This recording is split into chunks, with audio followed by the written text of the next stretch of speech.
వేగోల్డ్ trusted gold buyers మీరు తాకట్టు పెట్టిన బంగారాన్ని విడిపించి ఈ రోజు ఉన్న మార్కెట్ ధరకు కొనబడను. టీవీకే అధినేత విజయ్కి కోర్టు కష్టాలు తప్పటం లేదు. తాజాగా మద్రాస్ హైకోర్టు నుంచి నోటీసులు అందాయి టీవీకే అధినేత విజయ్కి. ఈ మేరకు మద్రాస్ హైకోర్టు నోటీసులు పంపింది. ఎన్నికల అఫిడవిట్లో 100 కోట్ల రూపాయల విలువైనటువంటి ఆస్తులను తాను చూపించలేదంటూ వెల్లడించడం జరిగింది. ఆస్తుల వివరాలు వెల్లడించడం లేదంటూ నోటీసులు ఇచ్చింది. 100 కోట్ల ఆస్తుల వివరాలు వెల్లడించకపోవడం అక్రమం అంటూ మద్రాస్ హైకోర్టు స్పష్టం చేసింది. ఈ సందర్భంగా ఇక మద్రాస్ హైకోర్టు విజయ్కు భారత ఎన్నికల సంఘానికి నోటీసులు జారీ చేసింది. ఇప్పటికే పలు వివాదాలతో సతమతమవుతూ ఉన్నాడు టీవీకే అధినేత విజయ్. ఒకవైపు కరూర్ సంఘటనపై సిబిఐ విచారణకు 2 సార్లు హాజరయ్యాడు విజయ్. ఇప్పటికీ ఇక జననాయకన్ సినిమా అంశం చూస్తూనే ఉన్నా. మరొకసారి భార్య విడాకుల అంశం ఇవాళ ఈ అంశంలో కోర్టు సీరియస్ అయింది. భార్య విడాకుల అంశంలో కోర్టుకు రాకపోవటాన్ని కూడా ఈ జూన్ 15 వచ్చి హాజరవ్వాలని చెప్పడం. ఇప్పుడు చూస్తే మరలా మద్రాస్ హైకోర్టు నుంచి ఆస్తులు సరిగ్గా పొందుపరచలేదంటూ ఇప్పుడు మరో వివాదం. ఇలా కూడా కోర్టు కష్టాలు అయితే తప్పటం లేదు విజయ్కి. ఇక తాజాగా ఎన్నికల అఫిడవిట్ వివాదం గురించిన డీటెయిల్స్ అయితే మా ప్రతినిధి కిరణ్తో మాట్లాడదాం.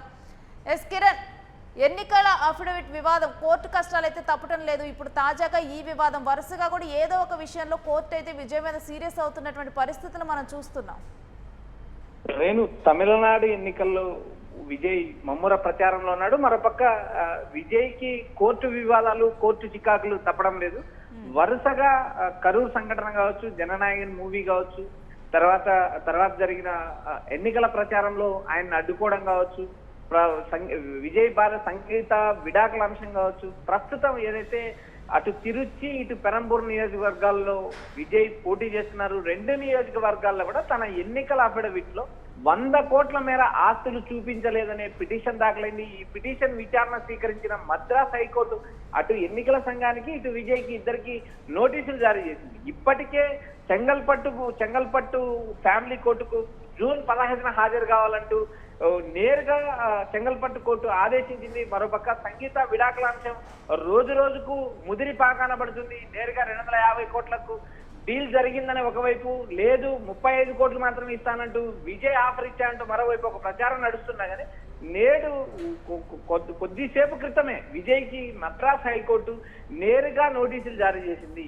ఎన్నికల అఫిడవిట్ లో 100 కోట్లు ఆస్తులు చూపించకపోవడం అక్రమం అంటూ మద్రాస్ హైకోర్టు వ్యాఖ్యానించింది. అయితే ఈ పిటిషన్ పైన నోటీసులు జారీ రాబోయే రోజుల్లో విజయ్ ఎన్నికల చికాకులు, ఎన్నికల నోటిఫికేషన్ వచ్చిన తర్వాత ఏదైతే తన ప్రచారాలు వరుసగా రద్దు, మరోపక్క నేరుగా డిఎంకే ప్రభుత్వం పైన ఆరోపణలు చేస్తున్న విజయ్ కి నేరుగా ఎన్నికల సంఘాన్ని కలిశారు. ఎన్నికల సంఘం క్లారిటీగా చెప్పింది, ఎక్కడెక్కడ పర్యటిస్తున్నారు ఆ వివరాలు ఇవ్వండి, దాని ప్రకారం భద్రత కల్పిస్తామంటూ ఎన్నికల కమిషన్ హామీ ఇచ్చింది. అయితే ఇక్కడ ప్రధానంగా ఎన్నికల అఫిడవిట్ లో ఏదైతే తిరుచి, పెరంబూర్ ఈ 2 నియోజకవర్గాల్లో విజయ్ పోటీ చేస్తున్నారు.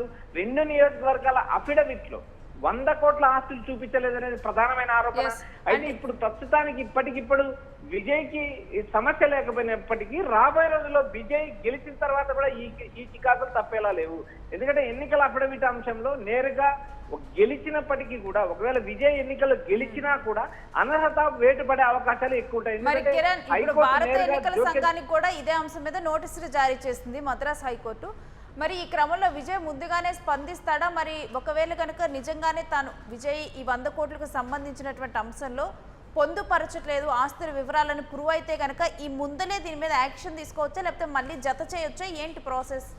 రేపు ఎన్నికలు కేవలం 3 రోజులు మాత్రమే ఉన్నాయి. ఈ నెల 23న ఎన్నికలు జరగనున్నాయి. అయితే ఇప్పటికిప్పుడు హైకోర్టు ఆ ఎన్నికల పిటిషన్ ని పరిష్కరించే పరిస్థితి లేదు. ఎందుకంటే ఇటు ఎన్నికల సంఘానికి అటు విజయ్ కి నోటీసులు జారీ చేసింది. అయితే ఈ కేసు ఎన్నికల తర్వాత కూడా చికాకులు తప్పించుకునే పరిస్థితి ఉండదు. ఎందుకంటే అఫిడవిట్ ఆధారంగానే ఎన్నికల స్క్రూటీ జరుపుతుంది. ప్రస్తుతానికి ఎన్నికల స్క్రూటీ అయిపోయింది. గతంలో ఎన్నికల నామినేషన్ లో కూడా విజయ్ కేసు చూపించలేదు. అయితే చివరి నిమిషంలో ఏదైతే కేసులు చూపించలేదంటూ మీడియాలో ప్రచారం కాగానే ఆయన అనుబంధ పిటిషన్ ఇచ్చారు. అనుబంధ పత్రాలు తీసుకెళ్లి ఎన్నికల సంఘానికి ఇచ్చారు. ఆయన 2 చోట్ల విజయ్ నామినేషన్ యాక్సెప్ట్ అయింది. అయితే ప్రస్తుతం ఏదైతే ఉందో ఎన్నికల తరువాత కూడా విజయ్ కి ఈ చికాకులు తప్పవు. ఎందుకంటే ఏదో ఒక నియోజకవర్గం నుంచి 2 స్థానాల్లో 1 స్థానం విజయ్ గెలిచినప్పటికీ ఈ ఎన్నికల అఫిడవిట్ అంశం మాత్రం విజయ్ వెంటబడుతూనే ఉంటుంది. ఎందుకంటే ఇక్కడ ప్రధానంగా ఎన్నికల అఫిడవిట్ లో ఆస్తులు, అప్పులు, కేసులు, ఈ 3 అంశాలు ఖచ్చితంగా పొందుపరచాలి. అలాంటి ఈ ఎన్నికల సంఘం ఎన్నికల అనుబంధం కానీ ఎన్నికల అఫిడవిట్ లో కానీ ఏదైతే తమకు సంబంధించిన ఆస్తులు కానీ తమకు సంబంధించిన కేసుల వ్యవహారాలు కానీ దాచిపెడితే ఎన్నికల సంఘం సీరియస్ గా తీసుకుంటుంది.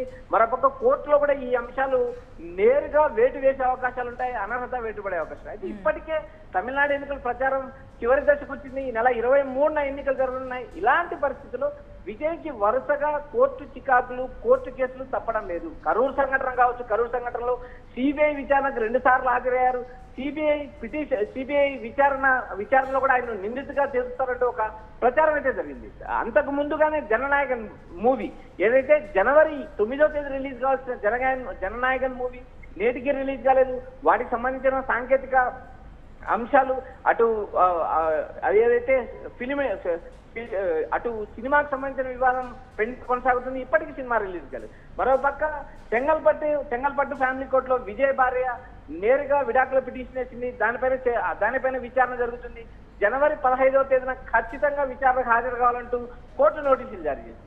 మరోపక్క నేడు ఏదైతే విజయ్ ఎన్నికల అఫిడవిట్ లో 100 కోట్లు ఆస్తులు చూపించలేదు, 100 కోట్లకు సంబంధించిన ఆస్తులు చూపించలేదంటూ నేరుగా దాఖలైన పిటిషన్ పైన మద్రాసు హైకోర్టు ఆగ్రహం వ్యక్తం చేయడం కాక నేరుగా ఎన్నికల సంఘానికి ఇటు విజయ్కి నోటీసులు జరిగింది. రాబోయే రోజుల్లో విజయ్ ఈ చికాకులన్నీ ఎదుర్కొని ముందుకు ఎలా ఎలతాడా అనేది ఒక రకమైన ప్రశ్న అయితే, మరొక ఈ ఎన్నికల్లో విజయ్ కింగ్ మేకర్ అవుతాడంటూ విజయాభిమానులు అంచనా వేస్తున్నారు.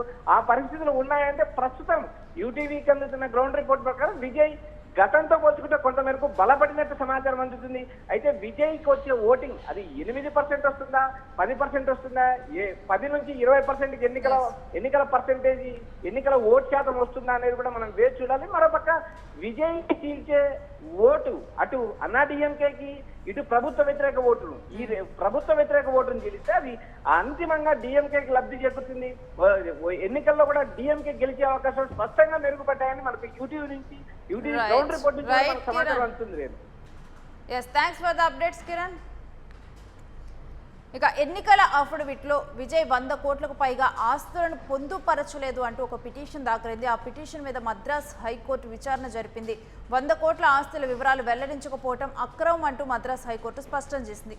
ఈ మేరకు ఇటు మద్రాస్ హైకోర్టు విజయ్కు భారత ఎన్నికల సంఘానికి నోటీసులు అయితే జారీ చేసింది. కానీ 3 రోజుల ఎలక్షన్స్కి టైం ఉండటంతో ఇటు ఎన్నికల సంఘం కానీ విజయ్ కానీ స్పందించే అవకాశం లేదు అనే వార్త అయితే వినిపిస్తుంది.